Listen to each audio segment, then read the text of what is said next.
Russia condemns terrorism and calls upon Syria to confront terrorists, and China affirms a similar attitude. Demonstrations in Ankara against the policy of the Turkish and Qatari governments intervening in Syria's affairs and supporting the crimes of terrorists. Syria and Iran begin to apply the 4% custom duties of the agreement of free trade between the two countries.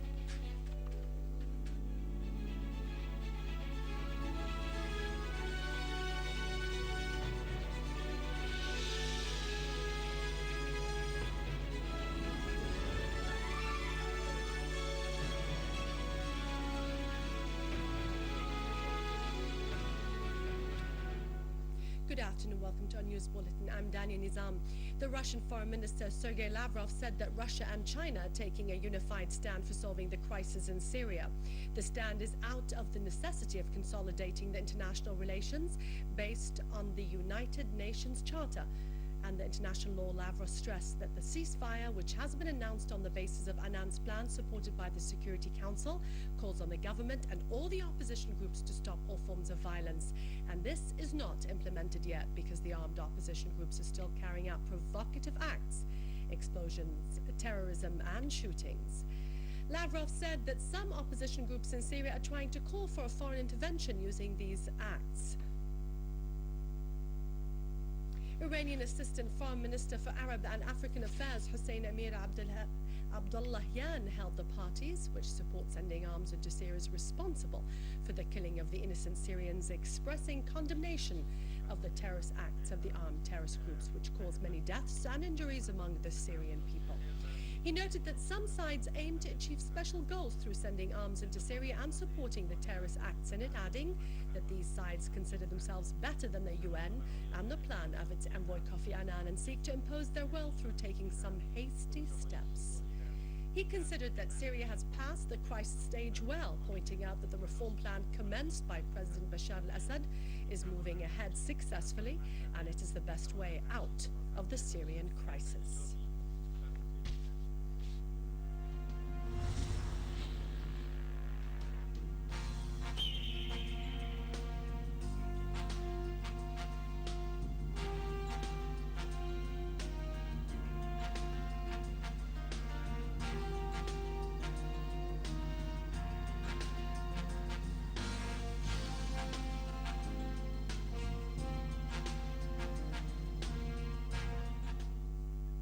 Al-Qaeda showed examples of its vicious methods in the largest terrorist act in Syria. Al-Qaeda is an extremist radical international organization that was established in late 1988, calling for what it calls jihad. America and the West established this organization to fight Soviet communism in Afghanistan. Then, they used it as a tool to bleed the world. Syria is facing the systematic terrorism, which features show the method of Al-Qaeda. The latest act of terrorism was the suicide explosion that hit the Midan quarter near the mosque of Zain al-Abidin. Al-Zawahiri, the first leader of Al-Qaeda, called upon his followers to continue their crimes against Syria. This terrorism is supported and financed by regional and Western countries in order to foil Annan's plan and to continue the plot against Syria. The West carried out many terrorist organizations carrying the slogan of Bush Jr., mainly, anybody who is not with us is against us. The West thus created Al-Qaeda in order to bleed the nations and control the world. Al-Qaeda has branches in Al-Maghrib, Arabia, Egypt, Iraq, and Greater Syria. The Iraqi branch claimed responsibility for the terrorist explosions that took place in Aleppo, which claimed the lives of 28 martyrs and wounded 235 other people last February. The chairman of the American Intelligence Committee told the Congressional Committee of the Armed Forces that Al-Qaeda branch in Iraq was involved in the suicide explosions that took place in Syria. The philosophy of Al-Qaeda is based on centralism, and the decisions are decentralized in implementation. America financed the Afghani Mujahideen and supported them with $600 million coming from Saudi Arabia and rich Saudis that are close to Osama bin Laden. The West, some Arabs, and Turkey support the armed terrorist groups in Syria, and they deny Syria's right to combat terrorism. The West waged many wars under the slogan and the pretext of combating terrorism. Mr. Hassan Basri Ozbi, deputy leader of the Turkish Labour Party, said that the Turkish Foreign Minister Ahmed Davutoglu was one of the small officials in the suspicious project of the Greater Middle East. He also asserted that the Prime Minister Recep Tayyip Erdogan admitted 36 times that he was the common leader of that project to divide this region according to American wishes. In his interview with Syrian TV, Mr. Ozbi asserted that the founder of the Turkish Republic, Kemal Atatürk, stressed the importance of good relations of cooperation with the countries of the region. Turkey has always believed that peace at home stemmed from peace in the region as a whole. Syrian and Turkish citizens demonstrated before the Qatari embassy in Ankara to show solidarity with Syria and rejection of the policies of the Turkish and Qatari governments against Syria and their intervention in its internal affairs through supporting the terrorist gangs and their crimes of sabotage in Syria. The demonstrators called for an end to arming terrorists who shed Syrian blood. They considered the Turkish government a tool in the hands of America to divide the region. They also described the Qatari government as a tool in the hands of Israel to carry out its plots. They asserted their determination to stand together in the face of all the powers hostile to Syria.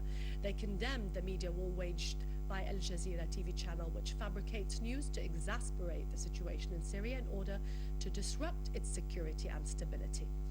The Turkish citizens affirmed their stand by their Syrian brothers against these plots. Suriye'de gerçekleşen terörist eylemlerin Our participation in the demonstration is aimed at standing against the terror attacks instigated by Qatar, which arm and finance the mercenaries. During our visit to Syria, we discovered the great amount of lies and false reports that are broadcast by Al Jazeera against the Syrian people. The violations of Annan's plan at the hands of the terrorist gangs coincide with the tours of the international observers. A team of observers visited Tartus and met with the mayor and representatives of popular and youth organizations.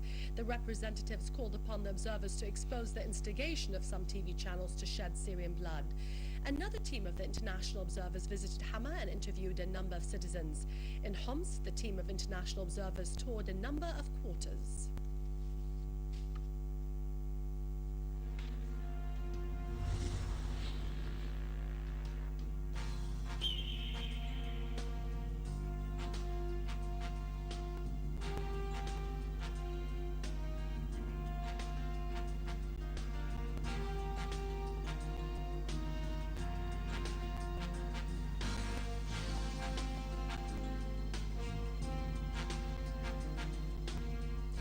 Idleb Youth Branch carried out a voluntary work day at Al Uruba and Hussam Hijazi secondary schools. The activities include workshops in music, theatre, informatics, civil defence and literary competitions with the participation of 250 youths.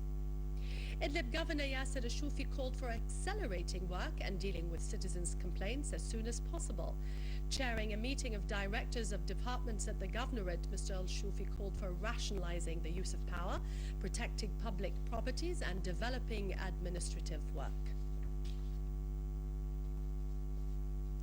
The Minister of Health, Dr. Wael Halaqi, reviewed with the UN Population Fund resident representative Leila Bakr the cooperation relations in the fields of reproductive health and population. Dr. Halaqi affirmed that despite the tight, unfair economic sanctions being imposed on all services and economic sectors in Syria, the health sector is still offering free of charge services to citizens. On her part, Bakr referred to the efforts being exerted in Syria for expanding and enhancing reproductive health. She expressed the readiness of the fund to offer every required technical support that might contribute to making health plans a success.